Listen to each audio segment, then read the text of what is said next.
Hi guys, welcome back for episode number 76 of the weekly playback. It is another very hot day, and yet again I have all these lights on me, but I'm hoping I have a solution this time. So upstairs in my house there are two rooms. There's this game room, and then across the hall is my bedroom with a bathroom. So this is the upstairs of my house, and so I have a AC window unit in this room and then an AC window unit in my room, but the AC window unit should it be AC window unit or window AC unit? I don't know. It's very loud, so I can't keep it on when I'm shooting a video, but I have it on in my bedroom with a fan trying to blow air in this direction.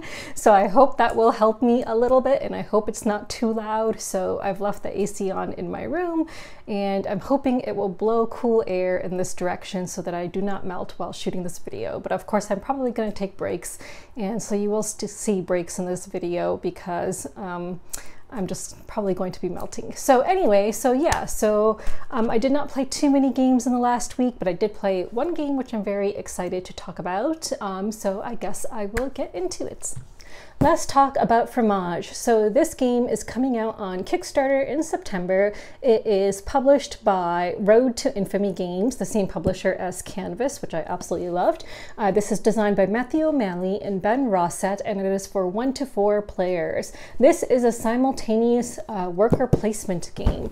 For artists, this is not applicable, so I do not know what that means, but I absolutely love the box art cover here. Box art, whatever. I absolutely love it. It's really nice. So let me talk about this game and how it plays.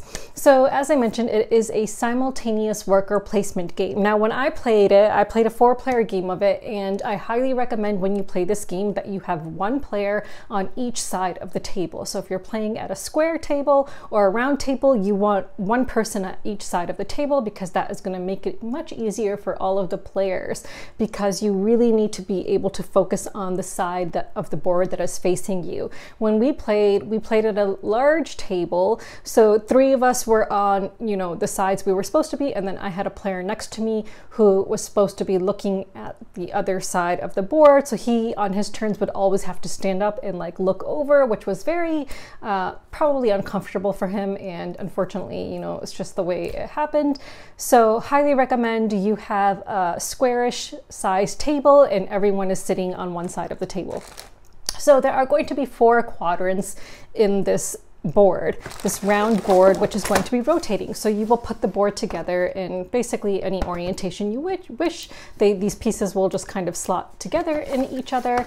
And then each person is going to have their own set of workers. Each person will have 3 workers and 15 cheese pieces. So I will just show you the white ones. So the workers look like this. So you'll have, and again, please keep in mind that this is a prototype copy. So the production copy, I'm sure, is going to be much nicer than this, but this for a pre-production copy, prototype copy, is still very nice. So a worker is going to look like this. So this is the worker that is on soft cheese. And then you're going to have a worker that is on hard cheese. And then you're going to have a worker that is on blue cheese. And you'll notice a check mark on each worker. That is important. So each person is going to have 3 workers. And again, you're going to have 15 pieces of cheese each. The game end will be triggered once a player has placed all 15 cheese pieces of theirs, and then the game will end in that round after everyone has taken their actions in that round, because again, it is a simultaneous worker placement action taking game. So you are only going to be able to take an action or place workers on the quadrant that is facing you. So the first thing you're going to do is retrieve any workers that have the check mark facing you. And that's why where you're sitting is very important. So you can see properly whether any of the workers in any of the 4 quadrants now have the check mark facing you, so that you can retrieve your own worker, because you only have 3 workers to use throughout the game.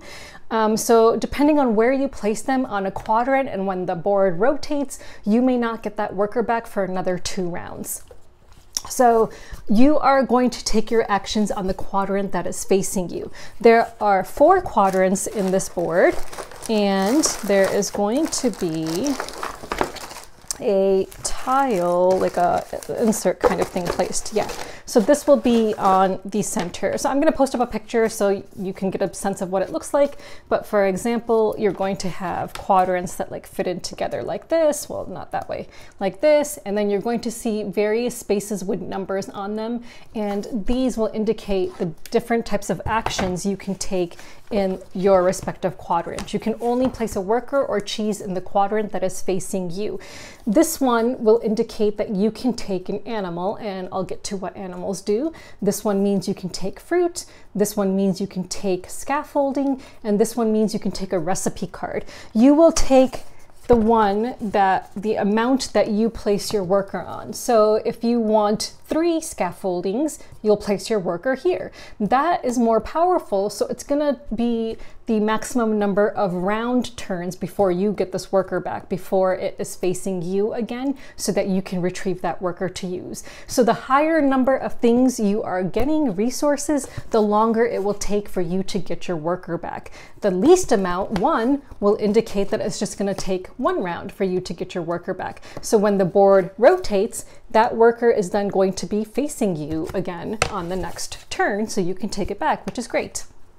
So I'll explain what the different resources do and why you need them. So in this game, you're basically making cheese and then selling that cheese, distributing it to restaurants and so on, and whoever has the most points at the end of the game will win. This game is kind of like 4 games in one because each quadrant is going to work a bit differently. So for example, here we have the festival quadrant. So you can see different kinds of cheese. You'll see different colors. So you'll see bronze, silver, and gold. If you produce gold cheese, again, it's going to take longer for you to get your worker back. Gold is going to get you, you know, more generally speaking, but it takes longer for you to get your worker back. In this area, not so much. So in this area, how this area scores is when you make cheese in this area, you're going to get points depending on adjacency at the end of the game. So like, let's suppose you had 3 cheese pieces in your colors that were adjacent to each other. 3 cheese pieces is going to equal 2 points. When playing the game, we found that this area of the board was, you know, not as lucrative as other areas of the board. If you see a jam or a fruit symbol on a piece of cheese, you need to spend that jam or fruit in order to make that piece of cheese. Now, when you're making a piece of cheese, you are going to actually slot in your cheese into the spot, and then also you're going to be spending a worker. Now this worker you're spending has to match with the kind of cheese you are producing. So if I am producing yellow cheese, I have to then put my worker with the yellow base on top of this cheese, and it's going to fit right over it. So there's like little holes in the bottom of these workers so that they fit nicely on top. Sorry, this is the blue one, so incorrect. So if you're making, again, yellow cheese or hard cheese, you're going to put your yellow worker on top of that cheese. So while you can use your workers to get resources, you also need your workers to make cheese. So you can't make cheese of a certain kind unless you have that worker available. So again, that is how the festival side of the board works, and everyone is taking action simultaneously in their own quadrant. So you can take, as you know, do whatever you're able to with the amount of workers you have. You can only produce 1 type of cheese per turn unless you have milk to spend, and I'll get to milk in a little bit. So yeah, so again, this, you know, shows the festival side of the board where you want adjacency, but again, we found that to not be very lucrative in the game we played. The next quadrant that we are going to talk about is the bistro. So in the bistro, this is a restaurant where you are trying to plate different cheeses onto different tables. And again, you need the appropriate worker color in order to place the cheese. And again, if it's a gold worker, it's going to take longer to a gold plate. It's going to take longer for you to get it back instead of it being like a copper plate. A copper plate, you'll basically get back on the next round. Now, the way that this table works is if you have placed cheeses, you are going to get 1 point for every silver plate you have and 2 points for every gold plate you have, multiplied by the number of completed tables. So if you don't have a single table where the table is completely filled with cheeses, and that can be your color or another player's, then you're actually not going to get any points, because something times 0 is nothing. So you need to make sure that you are placing your cheeses on tables that are hopefully being filled up. So yeah, so as you can see, there are, you know, a number of copper areas. So, you know, I think in this section, it makes sense to try to fill up the copper spaces first, because you're going to get your worker back immediately in the next round, whereas it takes longer to get the silver and gold workers back. And again, you need the appropriate worker when you are placing your worker on top of your cheese that you are placing here. So that is how the bistro scores. The next area, let's talk about the fromagerie next. So the fromagerie is where, of course, you are selling cheese. So here, when you are selling cheese, again, you need a worker, and you need the appropriate worker to match the kind of cheese that you're putting down, but you get rewards immediately when you put something down. So like the gold ones, of course, are again going to take you the longest amount of time for you to get those workers back, but you're going to get the greatest rewards from the gold level. So here, if you place a cheese here and a worker on top of it, you're going to get 1 recipe card and 1 fruit. If you do it on this side, you'll get 1 scaffolding and 1 animal. In the silver, you'll get 1 fruit or 1 animal here, and here in the bronze, you'll get to discard a recipe card to take any 1 resource, and here you will just get 1 point, which you will just have to keep track of. How the scoring works for the fromagerie is that for each different section that you have a cheese piece in, you'll get points. So if you have 2 different sections with cheese pieces in them, you'll get 2 points. If you have 3, you'll get 5 points. If you have 4 different sections, you'll get 9 points. If you have all 6 sections with a cheese piece in it, you will get 20 points. So that is how the fromagerie works. And finally, we have the villes, which is my favorite part of the board, which is where area control comes in. So in this part of the board, you are going to have trucks in each section. So in each colored section, you are going to have 2 trucks. This is an area control game, and some of these cheeses, these cities, border 2 or 1 or more cities. So in some instances, 3, not cities, sorry, sections, regions. So for example, this city of Lyon borders 3 different sections, the orange, the blue, and the pink. So if you place a cheese in Lyon, and again, that's a gold location, so of course it's more valuable and it's going to take you longer to get your worker back. But if you place a cheese there and place your blue worker, because it is blue cheese, on top of that to, you know, have presence in those 3 different areas, it's going to take you longer to get your worker back. In a 4-player game, each truck you get is going to be worth 4 points at the end of the game. Now, how the trucks work is, after someone places a worker in the section, cheese and a worker, they're going to see who has control of each region. If you have the largest amounts of cheese in a certain region, you will get both trucks. If there is a tie, then each player will get 1 truck. If there is like a 3-way tie, then no one gets the trucks, or a 4-way tie. So you want to try to have majority in the different regions. And again, some cities will count as a part of multiple regions. So this was my favorite part of the board. I, you know, had, I think, complete control of this region at the end of the game, and I think maybe then I had some shared regions with other players. So yeah, and this will change as, you know, the game progresses, because, you know, the quadrants are going to move. After everyone takes their turn, you are going to move the board. So this is constantly going to be changing, and trucks are constantly going to be changing hands and going to the players who have majority, or being put back on the board if there is not a majority. So yeah, so that is how that section of the board works. Depending on player count, you will have different inserts that you might need to put into the board, which may block off certain spaces, and so on. But again, I played a 4-player game, so we played with just what was printed on the board. So let me talk about your player board and the different things that you may be able to do on your own player board.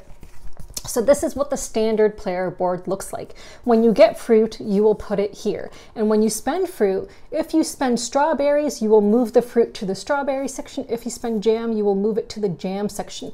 It is important that you move it to the appropriate section because at the end of the game, you are going to multiply the fruit pieces in here by the fruit pieces in here, and you will get points for that. So if let's suppose you made cheeses that only required strawberries and not jam, then at the end of the game, you're not going to get any points for this fruit you spent because something times 0 is again 0. So you want to try to have, a good number of fruits in both sections to get the maximum number of points.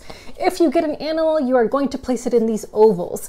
And once you cover up a milk bottle, you will get a milk bottle, which you can then spend to make more than one cheese in a turn, in a round, basically, because otherwise you cannot do that. So you cannot make more than one cheese unless you spend milk. And then at the end of the game, for any excess animals you have that will be in here that you'll be collecting, you'll get 1 point. Let's talk about the buildings. So at the top of the board, you'll see each person has a building. In the basic board, everyone's buildings will give them the same kind of benefit, but with different resources. So for example, this one, this is the one that I had actually played with. So in the workshop, let me just make sure I'm reading that correctly. So in the workshop, it says when placing a worker in the shown section of the resource action tile, gain 1 of the shown resource. So in this one, if I placed a worker in the section, the tile to get a scaffolding, I would also be able to collect an additional scaffolding. So if I placed a worker here to get a resource, I would get an additional 1. But in order to activate these, you have to have the scaffoldings filled in the top part to be able to activate those buildings. The sheepfold says, when making cheese in the shown location, gain 1 of the shown resource. So anytime I would make cheese in the fromagerie, again, if I had 2 scaffoldings so that the section could be activated, I would also get an animal. And then finally, the grooming house is a great one, which unfortunately I did not activate because I did not get the 4 scaffoldings I needed. In this one, it says, at game end, gain 1 prestige point for each of the shown resource that you have. It does not matter if you have used or completed that resource or not. So this would have been great for me if I had finished the 4 sections of the building up there because I had a lot of animals in my game, but unfortunately I did not finish it, so I could not collect an additional point for each animal I had. So again, each person's board is going to vary a little bit. So for example, this one works with recipe cards, and again, I'll explain how recipe cards work in a minute. And this one works with scaffoldings, and then this one works with fruit. So each person's board is a little bit different. There are recipe cards in this game. So the recipe cards, if I can find them, where did the recipe cards go? That's crazy. Where are the recipes? Oh, here they are. So there are going to be recipe cards, which, if again you go into the resource section, that gets you a recipe card. You could get 1, 2, or 3, depending on where you place a worker. And these recipe cards will tell you which kinds of cheese and what kind of plate they need to be on in order for you to fulfill these orders. Then what you're going to do, so when you get a recipe card, you're going to put it to the side of your board. If you fulfill a recipe, you will move it to the bottom of the section where you fulfilled that recipe. So if you did it in the fromagerie, you will put it underneath the fromagerie. If you did it in the villes, you would put it underneath the villes, and so on. You cannot retroactively complete recipes. So if you got a recipe in a certain round and you saw that you previously fulfilled a cheese that matches that exactly, too bad. You can't retroactively complete recipes. So at the end of the game, you are going to square the amount of cards you have underneath each section, and that will be your recipe score. So here I think it makes sense to try to focus on one area specifically for your recipes, because let's suppose you get 4 cards in one section. 4 by 4 is 16, so that's 16 points. If you get 2 cards in one section, that's just 4 points. So I personally think it makes more sense to try to focus on one area for the recipe cards. So here are the beautiful fruit tokens, and I already showed you how fruit works. So they do have these different fruit tokens. So they have grapes and strawberries, but they all work as this, you know, fruit. So fruit is fruit in this game. You don't need to distinguish between grapes and strawberries. You just need to make sure that you put them in the right section after spending them, because again, you're going to be multiplying them. The scaffolding buildings are really cool. So let me just show you these. There's different kinds. So like here are two different ones. So these are the buildings you'll be placing onto your board to try to unlock those abilities at the top of your board.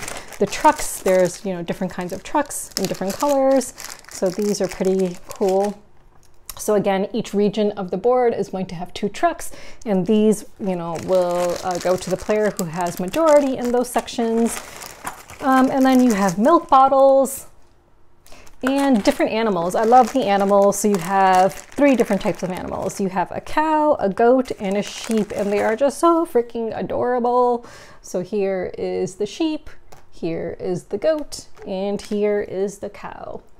So yeah, so essentially that is how the game plays. So you are going to have this round board after everyone does what they can do with their workers. You know, first you're retrieving any workers whose check marks are facing you. And that's why it's so important that each person sits on one side of the board and one side of the table, because as the board rotates, you need to see which workers can come back to you, the ones that have check marks facing you. Because again, if you placed a worker on a higher value cheese or a higher value resource, then, you know, to collect resources, it's going to take longer for you to get that worker back. So there may be a turn, which happened to me, where you have no workers because you previously placed them on higher valued resources or cheeses, and it's going to take you longer to get those workers back. So that did happen to me for 1 or 2 turns where it took me a bit longer to get my workers back. Let me just show you the score pad. So here is the score pad, and I'll go through the different things you're scoring for. So first you're going to score each section. So the Bistro, Festival, Fromagerie, and Villes,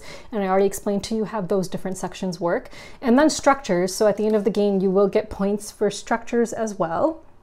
So any leftover structure you have, not the ones that count here, but if you manage to get extra structures, they'll be worth 1 point each. So you'll get points for those, and then the extra animals you have, and then the fruit that you spent. So you'll multiply the 2 different values together, and then the recipe cards at the bottom of your board. So the scores were as follows. So the winner had 61 points, then was me with 54, and then the next player with 52, and then the last player with 28. So yeah, so it's a really great game. I had so much fun playing this. Once you really it takes like 1 or 2 rounds before you really get the gist of it. I mean, it might take 4 rounds because, you know, you want to see all the different quadrants. But yeah, once you understand how the different quadrants work, you might, you know, start formulating a strategy and trying to maximize your number of points. My strategy was to focus on the Villes, which is where I got the vast majority of my points, and the Fromagerie. So again, the Fromagerie was where you are going on all the different sections to maximize your points. And by doing so, you also get resources when you go there. But again, you know, your workers can only be used to either get resources from that square or to make cheese. You can't use 1 worker for 2 things at one time. So, you know, it's a pretty cool game in which you are trying to time things correctly. You're, you know, trying to be mindful of which worker you're spending for resources, because you are trying to be mindful of which section is going to come up next for you. And if you want to make a cheese in that section, you might want to have that worker available. So let's suppose I have the blue worker and the yellow cheese worker, the hard cheese worker, available to me right now, and I want to get resources of a certain kind, and I see the next section that is coming up for me, and I decide I want to make hard cheese in that section if it's available, then I'm going to use my blue worker to get the resources I want in this round, or make cheese in this turn, rather, that is. So yeah, it's a simultaneous worker placement game, so you're going to wait until everyone has done what they want to do and then rotate the board. And that's how it's going to work, and the game end will be triggered once someone has placed their last piece of cheese. Everyone has 15 pieces of cheese, and then you will go to game end scoring. Super fun game. I absolutely loved it. I think you know, it's very unique. I don't think I've ever played a game like that with like a rotating board, and I don't know if I've ever played a simultaneous worker placement game before. If you have, please let me know which other games are simultaneous worker placement, because right now I cannot think of any. But I absolutely love this game, and I will be making a 1-minute overview video for this, maybe more like 2 minutes. But yeah, so I'm super excited to hopefully someday have the production copy of this game in my possession, because I absolutely love this game. I think the theme and the mechanics go together pretty well as well, and I really, really like it. And the artwork is just so freaking pretty. I just absolutely adore this artwork, and I really just adore the different animal pieces especially, and the fruit pieces. I really like the fruit pieces. So yeah, if you want to play a more difficult variant of this game, you can use the other side of the board, and there will be different structure tiles for you to choose from. So that is a more advanced variant of the game. So yeah, so that is how Fromage plays, and again, it is coming to Kickstarter in September, and stay tuned for my overview video. So the next game I'm going to talk about, I unfortunately don't have with me because I had to ship it on to the next previewer, but we had so much fun while we played it, and that is Favor Gods of Oethera. So I played a 6-player game of this, and it is coming out on Kickstarter next month. So this game, Favor Gods of Oethera, is for 3 to 6 players. It's designed by Peter Norton. The art is done by Leigh Jones, and it is being self-published. This is an exploration game. So you are going to be uncovering tiles and creating this modular board as the game progresses by uncovering more and more of these tiles. So again, it's for 3 to 6 players, and I played a 6-player game of this. So in this game, you are going to wield one of 6 unique characters, and each character will have their own special unique ability which they can use if they are, you know, if that ability is powered up, that they can use it to explore uncharted lands in a contest to win favor of the gods. The first player to reach 10 favor points or to control all 4 settlement banners at once wins the game. So on your turn, you're going to have a certain number of action points to use, and with those action points you can uncover new tiles, you can move, you can try to attack other players, and so on. You can even go back to the main section of the board, which now I do not remember what it's called, but it's like the holy center of the board where you can make offerings to the gods and gain favor in return. So you are going and trying to uncover different tiles to try to get these ancient relics. Relics which can give you powerful abilities or curses, but you can also then take those relics and offer them to the gods in order to get favor points. So that is one way to get favor points. Another is to deal a killing blow to another player, but don't worry, you always come back on your next turn alive with just 1 less action point to spend, 1 fewer action point. So there's different ways to get favor in this game, and there's different ways to win this game. So, you know, you can either win this game by getting 10 favor points or by controlling all 4 settlement banners. So the board to begin with is you're going to have the altar in the middle of the board. That's the word I was looking for, altar. And then on each side of the board, you're going to have the main settlement tile of that kind of region. So you have like a mountainous region, you have like a marsh region, and I don't remember what the other 2 regions were. And each region is going to have a flag on it. So, you know, one of the ways to win the game is by getting all 4 flags, banners at once, and you would immediately win. Or the other way is to get 10 favor points at once and immediately win the game. So yeah, so it's a really fun game in which you are uncovering tiles. You're trying to prevent other people from, you know, moving to different ruins to collect relics, because when ruin has its relics collected, then it's not going to have any more relics until it's replenished, and you need to wait for a certain action card to come up before it gets replenished. So yeah, it's kind of like a race around the board trying to get these relics. You're trying to lay traps for other people to prevent them from doing stuff. It was a lot of fun. So I played a 6-player game of this, and it was a lot of fun. I did provide feedback to the designer and said that we did feel it was a bit too long for 6 players. So I think the amount of favor that should be required to win a 6-player game needs to be reduced, because I do think it's going to be a little bit harder to win this game by collecting all 4 banners and having all 4 banners at once, because people can like easily steal a banner from you on their turn. So like you're just constantly trying to steal banners from other people, and I do think it's harder for one person to have all of them at one time. So if I remember correctly, in our game, the way someone won was by getting to 10 favor points first. And in a 6-player game, I think our game was like 3 hours long or something like that. And a game of this complexity should not be 3 hours long, but it was a lot of fun. And in fact, we played at Barnes & Noble, and because I knew that we would need a big table where, you know, because you're expanding this region, this board as the game is progressing, and each person needs room for their own player board and, you know, the things that they're collecting, the relics that they're collecting. So I wanted to play at Barnes & Noble where I knew that there would be big tables, and someone who overheard us playing the game at the end said that it sounded like we were having a lot of fun, and she wanted to know what game we were playing. So yeah, so I think we already have one backer for this game.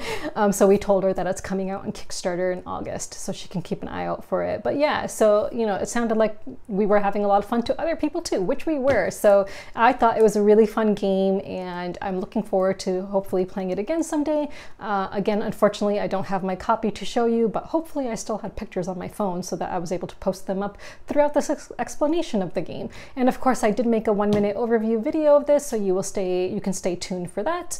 I will be posting that with a link to the campaign once it launches. So yeah, so I played a 6-player game of Favor recently, which I forgot to talk about, so I'm talking about it now. So yeah, so let's move on. So on Friday night, I went to Millennium Games' game night. On Friday night, they have a game night which is called Play Something New. So you get to try a new game that they are showcasing, and you have a chance to win that game at the end of the night if you played it.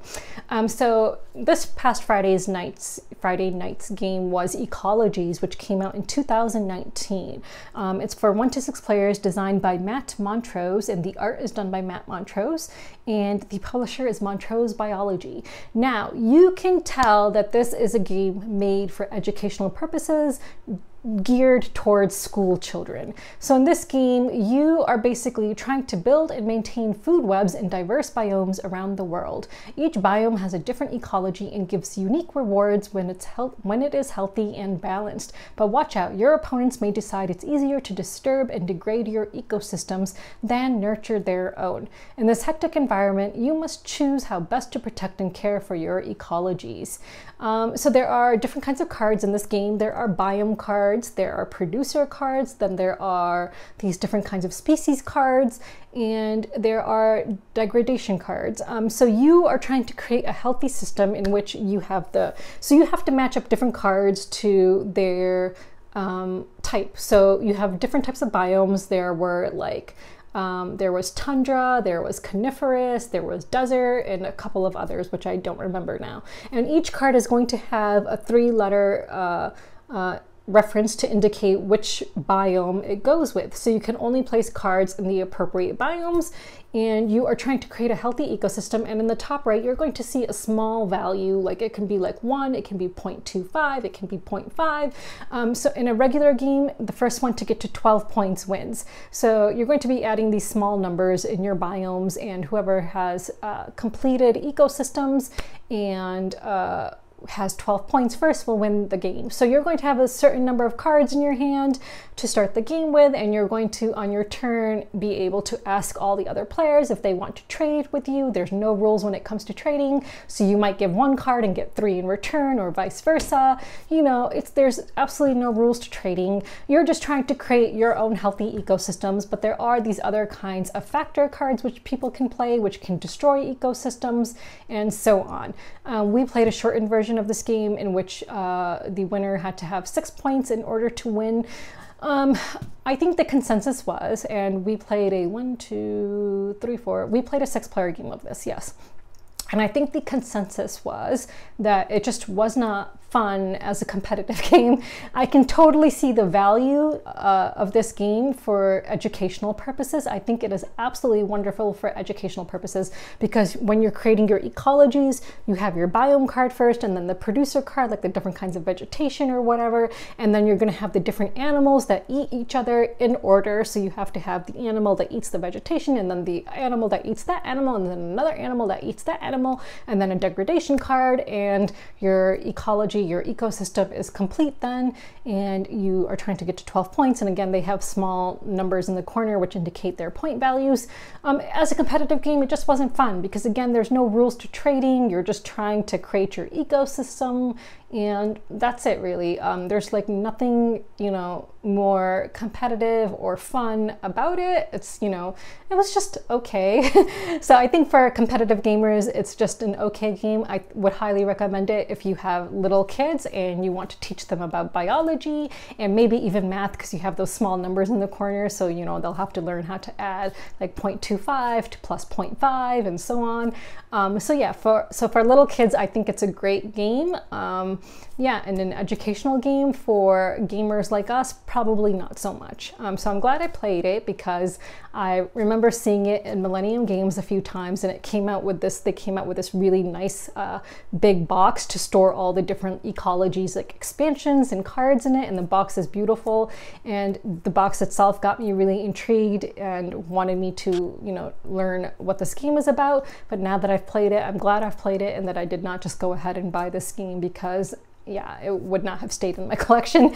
So yeah, again, really nice artwork and just very educational. So if you have kids and they're not gamers, but maybe you want to introduce them to gaming, this is a great game to introduce to kids, to teach them about science and just kind of give them a taste of hobby board gaming, a very light taste. Yeah, so that is Ecologies. And then finally, another game I played again recently is 3-Ring Circus, which I discussed at length in my last game, my last video that is. So I played another 4-player game of this, and I won this time, which is exciting. So yeah, so 3-Ring Circus, I absolutely love this game. As I mentioned in my last video, I rated it a 10 out of 10, and if you want to learn more about this game, I highly recommend you go and watch my last week's video on this game, 3-Ring Circus. I'll link last week's video in the description below. So yeah, so check out 3-Ring Circus, but of course be mindful of the fact that animals should not be used for entertainment, and I talk about that in my last video as well. So let us move on. So moving on to stuff that I am backing. So I'm actually not backing any games right now. The one thing that I am backing is a book about game design, and I'm not even sure I really need it, to be honest. I've taken a course taught by Jay Cormier. I've talked to designers, you know, I've gotten to the point where I've play tested my game, so I'm not even sure I need this book, but I'm backing it. Maybe I'll cancel, I don't know, it has 12 days to go. It's called Find the Fun, Game Design Resources. A book, game, and other goodies to help you design great games people love. I'm just pledging it at the book level. I'm not backing it for the game. It comes with like some small game as well. But this book has just, you know, tips from different designers in it. So like, you know, it says like why Rainer Knizia thinks, what Rainer Knizia thinks makes a game fun.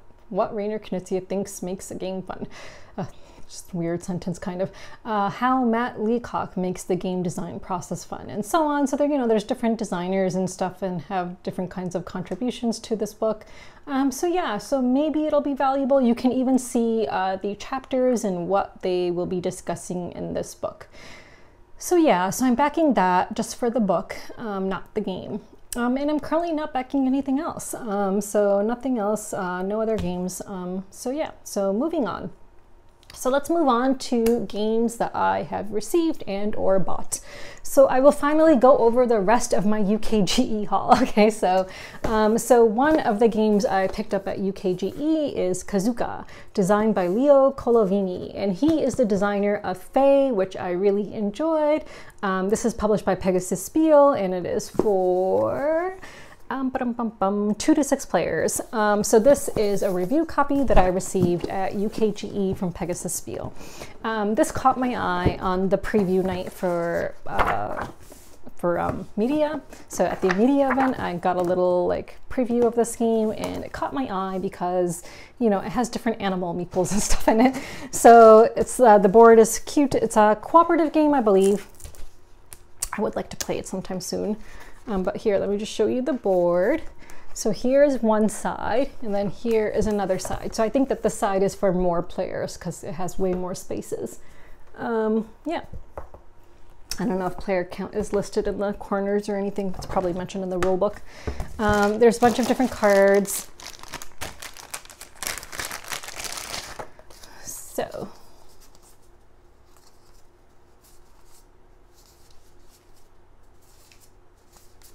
I like the artwork. The artwork is cute.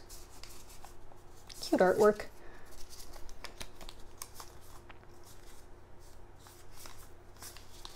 Yeah. So yeah, I'm not 100% sure how it plays. I just remember it being some kind of a cooperative game in which animals are trying to escape from the zoo, I think, which I totally support if that's what they're doing. So, so here are like the elephant meeples. So I really like the elephants, and they're purple, which is my color. But yeah, there's a bunch of different animal meeples that you can play as. So you'll be choosing, you know, one set of animals to play as. And then there are these cardboard tokens. I think those are like point tokens or something. So that is Kuzooka. So yeah, it says, it's not easy being a zoo animal. The enclosures are far too small for your needs. Totally agree. The routine is boring. Yes, and that is why I do not believe in zoos or keeping wild animals for captivity. And the visitors to the zoo are too obnoxious. For years, the visitors have been gawking at you and throwing all sorts of trash into your enclosures. And now, due to an unfortunate incident, you are all going to be transferred to a smaller zoo in 8 days. Now it's totally clear. You must break out of the zoo, ideally within the next 7 days.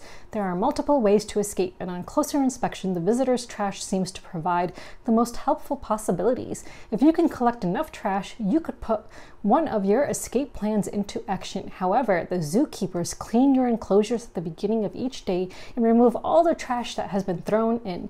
To make matters worse, you find it difficult to communicate with the other animals. Of course, because all the animals don't speak the same languages.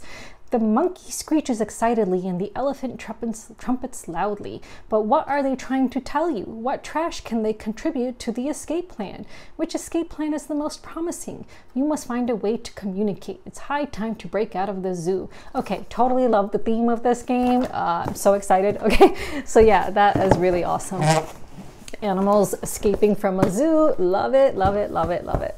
Nice. Another review copy I received from Pegasus Spiel is Swindler, and I wanted this game because Matthias Kramer is, you know, one of my favorite designers, and this just looked really cool. So it says, Swindler, steal from London's richest money bags.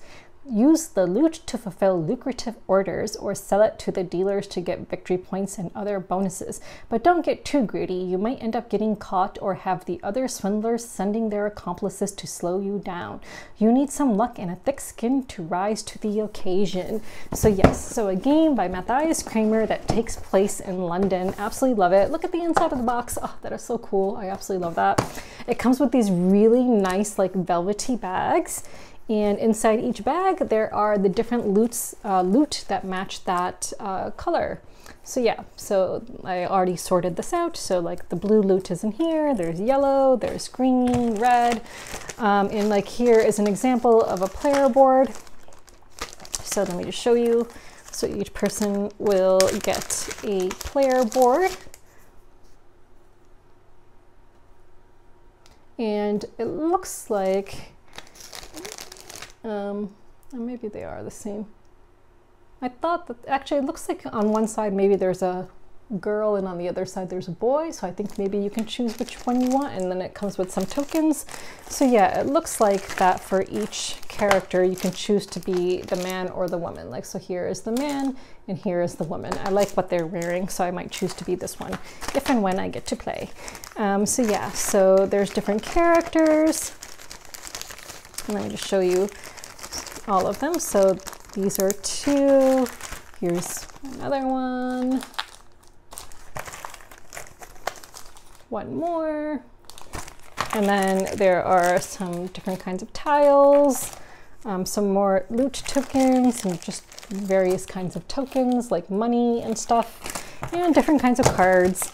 The cards really don't have much on them, just different kinds of text. There's like really no artwork from what I can remember on the cards. So yeah, let me just take a look. Oh yeah, okay, never mind. There is some artwork, like the beggar here. Assassin. Yeah. Guardian angel. Oh, that's cool. I do like the artwork. I like the whole look of this game. So yeah, so I would like to play this sometime soon, I hope. So yeah.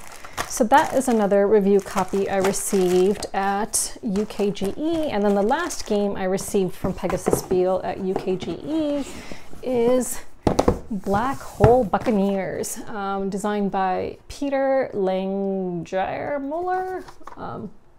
do not know how to pronounce that. So this says, adventure fame and untold riches beyond measure. As black hole buccaneers, you are well on your way. Gather the ancient collectibles orbiting the black holes, but be careful. If you take too much, you risk being sucked into the maw of the black hole. Collect valuable and unique items. Use their effects to your advantage. Make sure you aren't sucked into the black hole. Cool. So as someone who loves astronomy, I would like to play this. So I think this is maybe a score pad. It says score pad, so yes, it must be a score pad. Okay, so and here are some cards.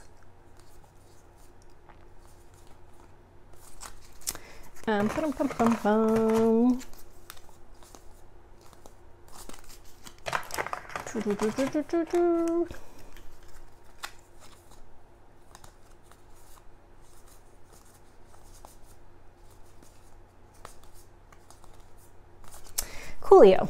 So that was the last game I received from Pegasus Spiel, a review copy. So moving on, so another game that was part of this haul, which arrived, was Rauha. So this I received from Hatchet Board Games UK.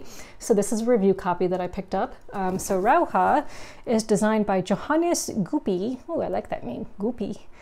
I don't know if that's how it's pronounced, but Gupi, that's such a cute last name. And Theo Riviere, such cool names, gosh. The art is done by Oli and something else. There's like a ruler and it has the name Valerian Holly next to it. I don't know what the ruler means, but okay. So Rauha is a game for 2 to 5 players. So this game caught my eye. So it says, after millennia of sterility, life has sprung up again on Rauha. As a venerable shaman, one of its 5 worlds has been entrusted to you. Your powers are divine and allow you to shape the environment in order to turn this world into a cradle of life, energy, keeper of serenity and harmony for the centuries to come. Okay. Basically you're trying to obtain the most victory points represented by life energy to win the game. So I don't know how the boards are set up, but there's like a bunch of different stuff here. So I think these are individual player boards. That would be my guess, since there's a number of those. And then there are these.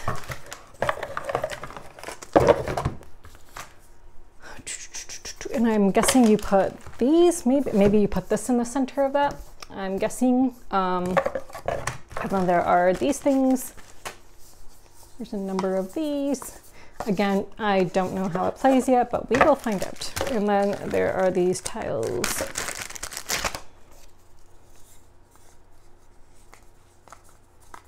Maybe these are different player tiles. Is that a zebra? Oh, wow. Oh my gosh, it looks like a cross between a zebra and a lion. That is interesting. Wow. Huh. Okay, that's very interesting. And then there are, let's see, there are different cards. And then there are these tokens. These are wooden, I believe, and then some cardboard here. There are these pieces. There are some more cardboard tokens. So yeah, that is Rauha. So looking forward to hopefully playing this someday soon. And finally, the last review copy I have in this haul is from Osprey Games, and I actually did play this, and I absolutely loved it. It's called Village Rails, designed by Matthew Dunstan and Brett J. Gilbert. So I played this with a friend of mine in Foyle's bookstore, and I had so much fun playing this. I absolutely loved it. So in this game, it says, in the sleepy English countryside, life continues undisturbed, just as it has done for centuries. It is your task to travel to every corner of this green and pleasant land, bearing the promise of modernization, accommodating the oddly specific demands of the locals, and ushering in the age of steam. So it's a bit hard for me to remember how it plays now, but I remember I just had a lot of fun while I played it. So I wish I could remember how to play it now, but I remember it was really fun, and you were kind of like making a track like system here, and then you had like cards which you were scoring with on the top and the side, if I remember correctly. So yeah, you were trying to complete, oh, that's it, now I remember. You were trying to complete lines. So you would try to create a track that would run from like one edge of your tableau to the other edge, I guess, and then you would score it. So you would score trips and resolve terminus cards. So yeah, so you would be keeping track of your score on your own dial, because as the game progresses, you're going to be scoring as you complete each different track. So there was like different cards, like there's different kinds of track cards, and the way in which you scored different tracks would differ depending on which terminus cards and stuff you had, if I remember correctly.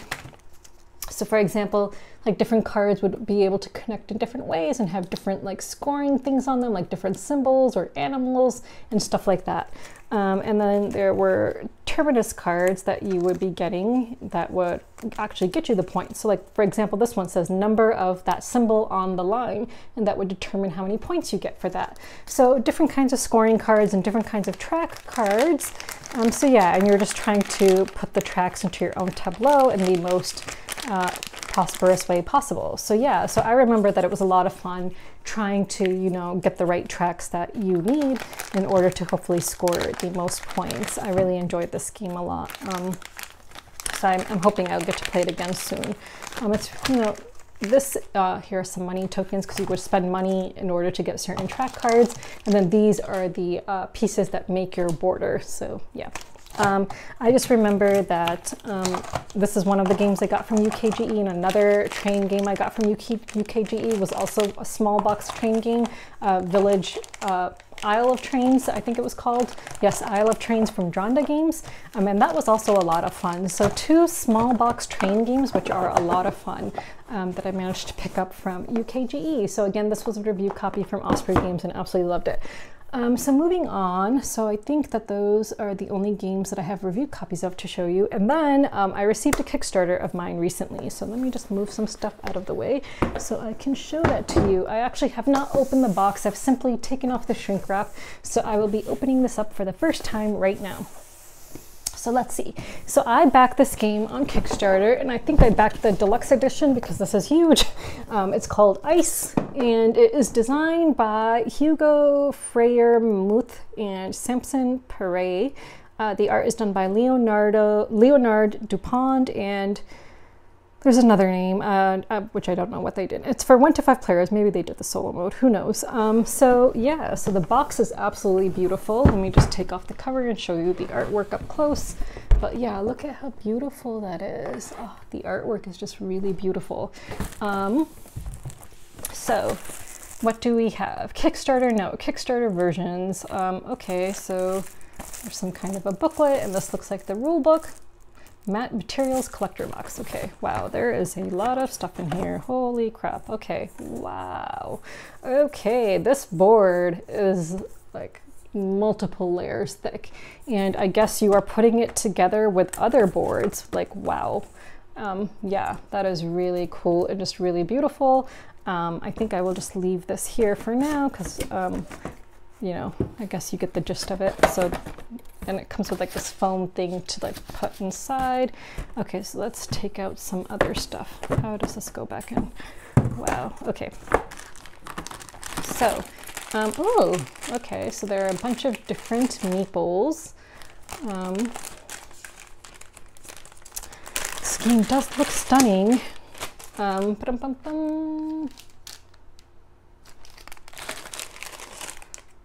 These look like little worker dudes. Cute. And these are some animal tokens, it looks like. So yeah. Okay, so then this, you take out this, which is the boards. And then underneath there's still a lot of stuff. Wow. Okay, so maybe these are player boards. Oh, look at the artwork. Oh, that is so nice. So nice. I know that they have another game from the same universe coming out on Kickstarter soon. So I think it's called Founders or something like that. So I think it's like it takes place in this universe, but before this comes out, I suppose. But yeah, Are we back at the beginning yet? I don't remember where we started. So, okay, surely we must be back at the beginning now. Okay, yeah, I think we saw these, right? Okay, so yeah, so I think that these are player boards. Oh, there's different kinds of player aids. Not different kinds, I mean the same kind. There's a stray token of some kind just floating around in here. It looks like a score pad. Some empty bags, which I guess I will be putting stuff in, and there's some cards. Okay. Ooh, these metal coins and stuff look really nice. Let me see. Ooh, these are so pretty. These actually remind me of the coins from Merchants of the Dark Road, which I still have not had a chance to play, but oh my god, these are so pretty and they're so nice. I love these. Okay, and then there are some other coins. So those were 1 pointers. These are 5. And then these round ones. So pretty. Maybe this is a start player token. Also, I don't know if you can actually see it through the bag. Sorry, just stop being lazy and take out stuff. Okay. Ooh, it actually looks bluish. Oh wow, that is really pretty. That's a really pretty color. And then there are just some wooden tokens. Those, I guess I can leave in because they don't seem super important at the moment. Okay, so then we have a bunch of different tiles. Ooh, look at the artwork on these tiles. Ooh, so pretty. Oh wow. Okay, I definitely want to read the rulebook and play this soon, hopefully. This is just so stunning. Wow, really, really stunning. Okay, that's the back. And then I think that was the back. I mean, it looks like, because they were all the same. Wow, these are just so beautiful. There's so many different tiles. You know what, I actually, there's a whole bunch, and then there's some in like plastic. Ooh, those I guess are the snow tiles, and they look so pretty. Let me see if I can open it. I should have had scissors here. Okay, there we go.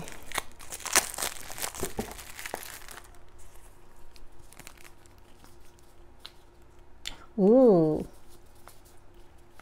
so pretty. Wow, these are just so pretty. So yeah, I think that these are like some kind of snow tiles.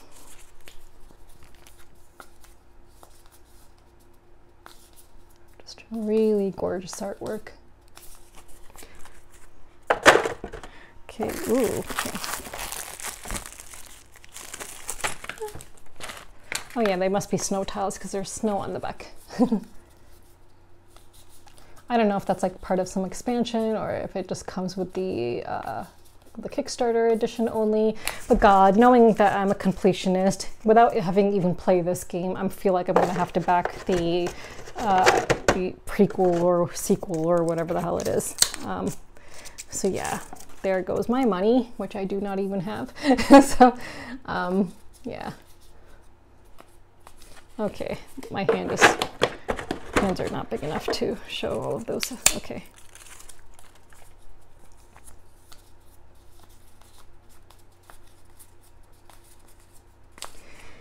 Yeah, I do not know how to play this, so I will have to learn. But yeah, so this arrived and it's just really stunning. Maybe I should just open up the rulebook and see if there's a description of what this game is even about.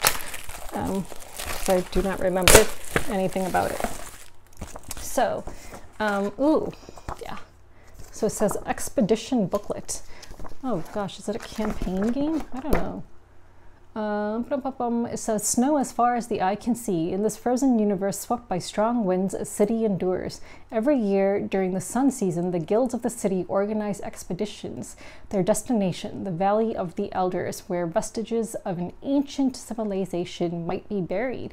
In search of answers, prestige, or wealth, each guild has its own motivations. Lead your expedition, carry out archaeological excavations, and go in search of artifacts. Your guild must not be left behind. The city relies on you. Ooh. So you each play as an expedition leader representing a guild. As you gradually remove the tiles from the board, oh, you're removing tiles, you reveal the mysteries that ice contains. Objects, animals, artifacts, and edifices. Remember, the guild that comes back with the greatest discoveries gets to claim glory and fame and wins the game. Okay, so I guess maybe there's different types of expeditions. I don't know. But yeah, looks like there's different kinds of variants. Then yeah, those boards I showed you before were the different guild boards. Snow tiles, maybe that's a... So yeah, there's different kinds of artifact tiles. So those are like all the artifact tiles. Really nice rule book. Like, wow, this is really nice. Oh, there's a nice glossary, like a whole big glossary. Yeah, I do love me a good rule book. So I hope it's a good rule book. We shall see. Yeah, really nice. Wow. Okay, so yeah, so that arrived. So I hope I'll get to play this soon. So moving on. Okay, so updates. So yeah, I didn't get to play too many games in the last week because I had my family stay with me for a whole week. So my family was visiting. Another update, I guess. So I guess people who follow me on Twitter, this isn't gaming related, by the way, but I guess people who follow me on Twitter or who are friends with me on Facebook know that I have been taking care of some stray cats now for over a month. So there's a colony of stray cats in the city that I live in, and I've been going and every day and giving them food and giving them fresh, clean, cold water since it's really hot outside. So I keep 2 giant jugs of water in my fridge every day, and then I take those jugs with me and clean out all of their bowls and give them fresh cold water and food. So yeah, so I've been doing that. So even more reasons for me to be going broke because I'm spending a lot of money on cat food and stuff like that, feeding these cats. So there's like over 20 cats in this colony.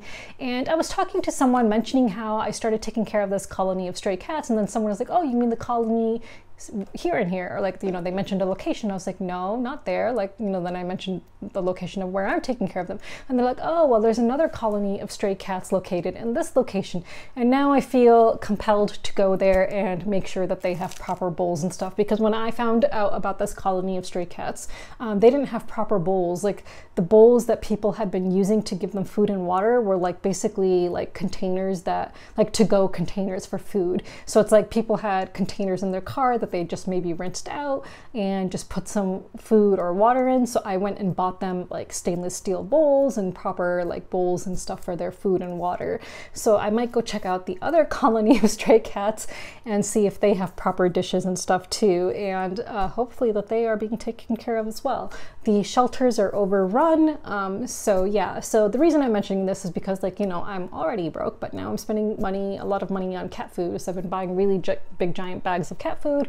So, you know, no obligation whatsoever, but if you would like to contribute to this cat care, you know, just, you can see some pictures I've posted of the cats and, you know, their food set up and everything on Twitter. You might have to scroll back a little bit. Today was the first day that I managed to get like a little bit close to them because they're very skittish, they're very feral.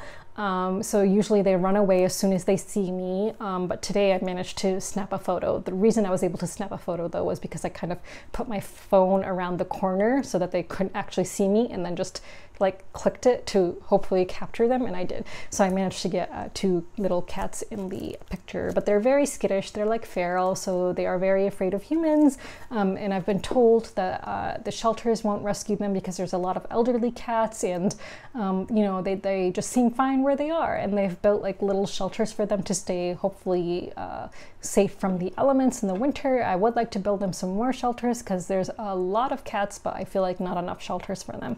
So I do want to build them some more shelters before the winter comes, some better shelters, because I also feel like the shelters that they have for them right now are just not very good. So yeah, so if you would like to contribute to any cat care, you can go to my Ko-fi or PayPal me directly if you want to. Again, no pressure. My PayPal is boardgamesinAminute@gmail.com, so there's no underscores with that, so, and that's board games, so plural, in a minute, @gmail.com. I'll leave that information below in the description if you choose to contribute to any kind of cat care. Someone did mention that maybe I should set up a nonprofit. that they're really easy to set up so that, you know, people can make tax deductible or whatever donations. So yeah, maybe I'll try to do that. I am a lawyer after all, so I'm sure I can figure that out. So maybe I'll try to set up a little, you know, proper organization in order to get, you know, hopefully some donations for these cats, the cat care, since I have been spending my own money and going every day to take care of them. And yeah, so that is an update. I guess I will address whether or not I'm going to GenCon, and no, I'm not. I've been asked a number of times if I'm going to GenCon. So if you're watching this video, I am not going to GenCon. I've talked about it in a previous video. I just think it makes more sense for me to spend my money on UKGE rather than GenCon. But maybe someday I'll make it to GenCon. I think it would be pretty cool to go at least once in my life. But it seems really expensive. It actually seems more cost effective for me to go to UKGE. Like, having crunched the numbers, I think UKGE is actually more affordable for me than GenCon.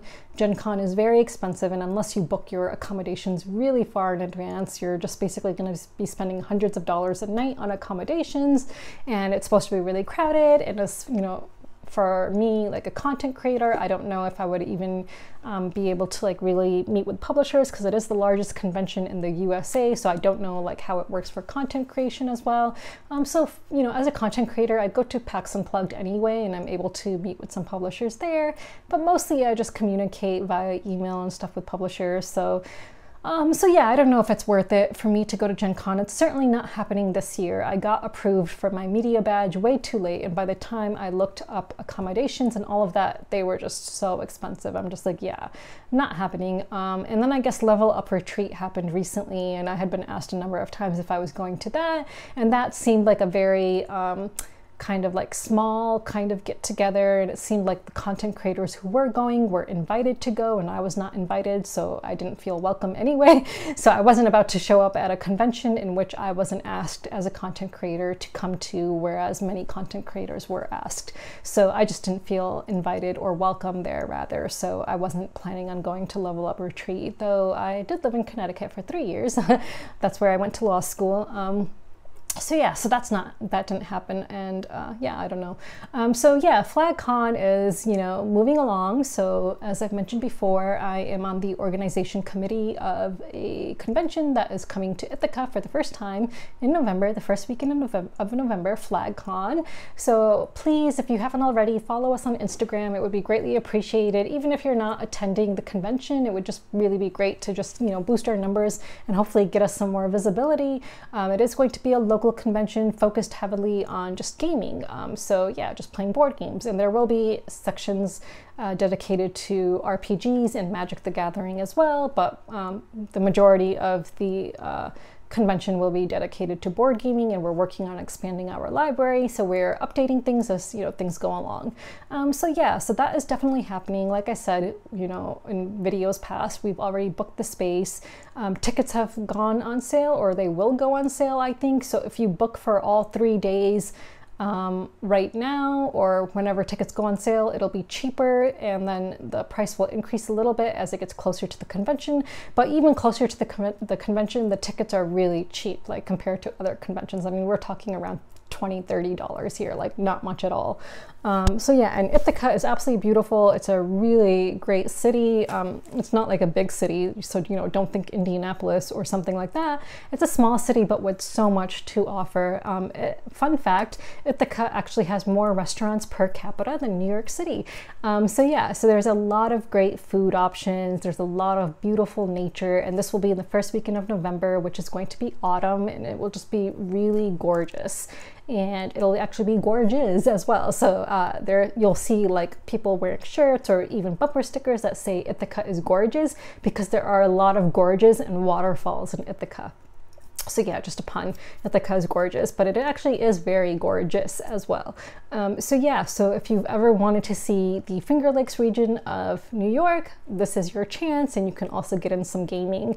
I will be working at the convention. Since I'm an organizer, I'm expected to actually work there, so I don't know how much gaming I'll actually get to do, but you know, I'm gonna have to take some shifts where I'm actually working at the convention and not just playing games. But you know, if you want to meet me or hopefully play a game with me, if I I manage to get off of a shift and, you know, get a chance to play some games, then we will hopefully get to do that as well. So yeah, so please do look into FlagCon if it seems like something you might be interested in.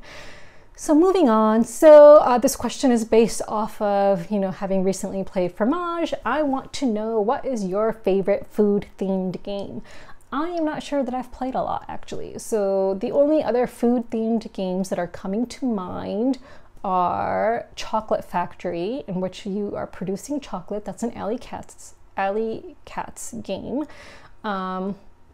And that is like very much like it's a Euro game, but it's very much like a solo with other players kind of game, in which you are kind of like managing your own chocolate and stuff like that on your conveyor belts. And, you know, it's been a long time since I've played that game.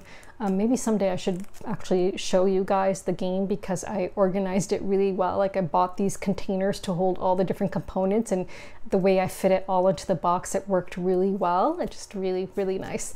So yes, maybe I should pull that out someday and show you guys. So that's one game I can think of. I can think of another game that I played, which was from Simon. I think it was called Foodies, actually, but it was a very light game, and I actually ended up calling that, which, you know, and when I call a game, you know that it's probably gonna be a lighter, like a much lighter game, not for like, you know, more heavier board gamers. So yeah, Foodies, which came out in 2019. So that was a food themed game in which you're kind of like have a food court, and you're just kind of like managing your food court and putting up different kinds of food available for sale.